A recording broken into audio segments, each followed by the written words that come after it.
This is my 2016 Ducati Monster 821. I've had this bike for just over 2 years, done nearly 5,000 miles on it, and I'm shortly going to be upgrading it and trading it in for a Triumph Speed RS 2018. Just wanted to talk briefly about the pros and cons of the bike, what I've liked about it, 5 things I've liked about it, and 5 things I haven't. To start with the things I liked about the bike, it was my first proper bike. It was I passed my test just over 2 years ago, and in the UK you have to ride in a 125 until you pass your test.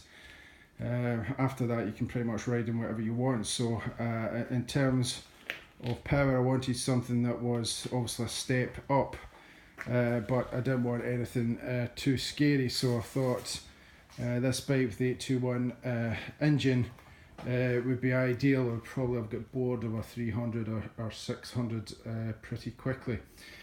So I went for the 821.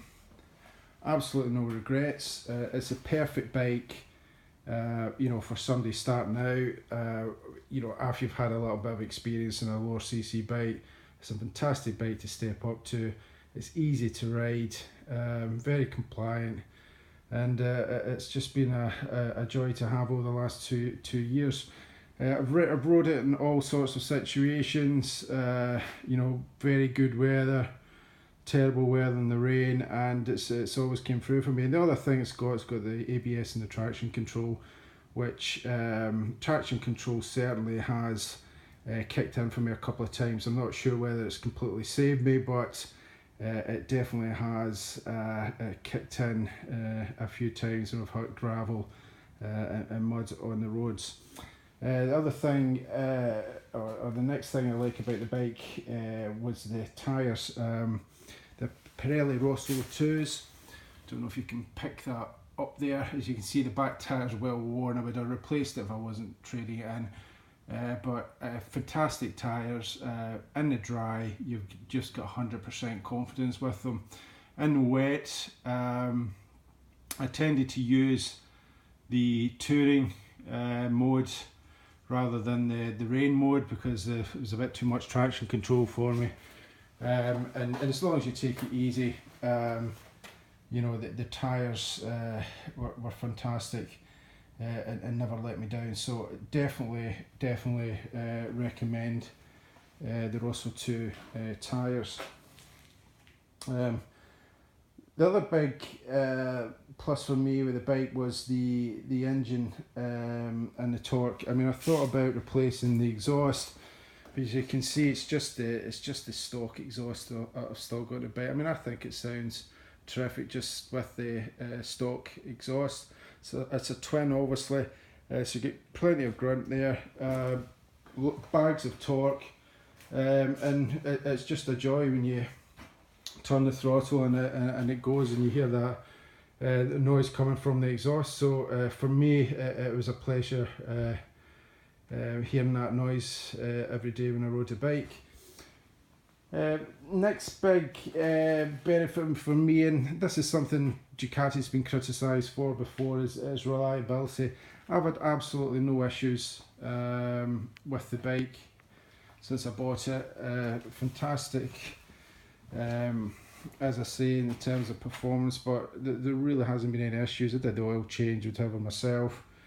It's had its service, but there's really no reason to take it into the garage. Ducati have obviously worked a lot on the reliability, and there was absolutely no issues with this bike. Moving on to the negatives, and when I say negatives, some of them are very minor. There's not any real big issues. But the one that probably nailed on me the most was the getting the bike into neutral. At first, when I got the bike, I spoke to the dealership and they says, we're in, and eventually you'll be able to get it into neutral easy, but you know, going on for 5,000 miles, still a struggle some days to get the bike to go into neutral. And at first I thought it was me, I was doing something wrong, but you know, I've rode lots of other bikes, Japanese bikes, Austrian bikes, etc., German bikes, and I had no issues getting them into getting them to go into neutral. This bike, for whatever reason, is just very difficult, and it's a pain. Sometimes you've been riding for a couple of hours, you want to stop at the traffic lights and give your clutch hand a rest, but you're struggling there to get it into neutral, and then by the time you got it into neutral, it's the lights have changed again. So very, very irritating. I've looked on the forums, the Ducati forums, and I'm not the only one that suffered from that problem with this particular bike. Don't know why, but you know, something that really Ducati hopefully have sorted out for the 2018 model. I haven't ridden the 2018 model, but hopefully they did sort it out.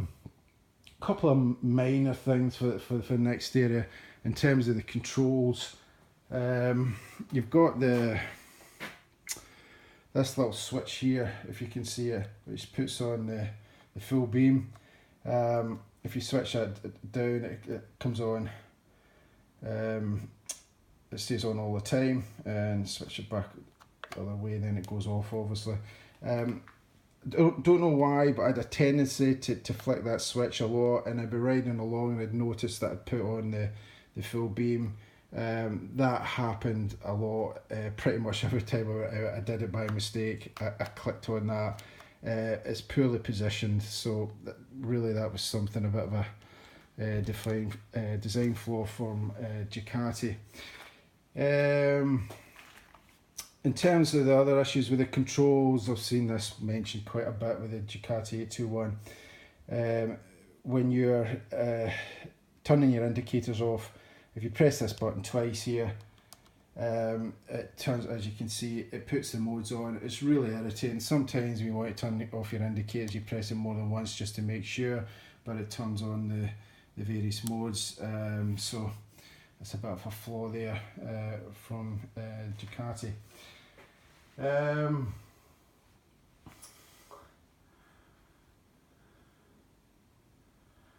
terms of the other major gripe with the controls here, as you can see, there's no petrol gauge. I don't even think they've sorted that on the 2018 model. I think there is a gear changer now. As you can see, I put in the gear changer myself, but there isn't a petrol gauge. It's very, very irritating. I thought at first it would be something I could live with, but it gets very irritating when you're out in the middle of nowhere, and that light comes on, and you don't know how many miles you've got left until you need to find a petrol station. It gets very, very irritating. Yeah, sure, you can set the trip for when you fill the tank up, but if you're riding it a little bit more aggressively or whatever, you know, you can burn through the petrol a little bit quicker and you can't get caught out. Or if you've come back to the bike after a couple of weeks, you know, sometimes it just kicks in, and you know, in this day and age, why can't you have a petrol gauge in your bike? It's really, really annoying. Again, a minor issue, but the mirrors, these are still the stock mirrors. I didn't replace them. Probably should have done. Probably should have had sort of bar end mirrors on, but with these, I'm a pretty big guy, 6'3". I have to move my arms to see behind me. They're not the best mirrors in the world, but again, it's a minor gripe rather than a major one. But I learned to live with them with just moving my arms so I can see behind me. But they would probably be something that you would want to replace in time. And probably lastly with this bike, the major issue is probably the price, particularly if you're buying a new one. You know, there is a lot of competition in this middleweight market, you know, particularly Japanese bikes, but I think the Ducati's got a character of its own, and it's worth paying that additional premium to get you know, that red bike in your car. You want to be able to walk into your garage like I do, and look at your bike and think, that is a pretty cool bike, and this definitely is. Aesthetically, looks, it's maybe not everyone's cup of tea, but for me, I think it's a classic design. It's the design that helped save Ducati back in the day. It's looks are very subjective, and it's not for everyone, but for me, I think it's a fantastic looking bike. So that was just a brief summary of the pros and cons of the Monster. But as I said earlier, if you're looking for a steady Eddie bike that is easy to ride, or it's your first main bike where you've came off a sort of lower cc bike, then I'd recommend this bike to everyone. I had a lot of enjoyment on it, and as I say, a fantastic looking bike. So that's my summary. I hope you enjoy. Thanks.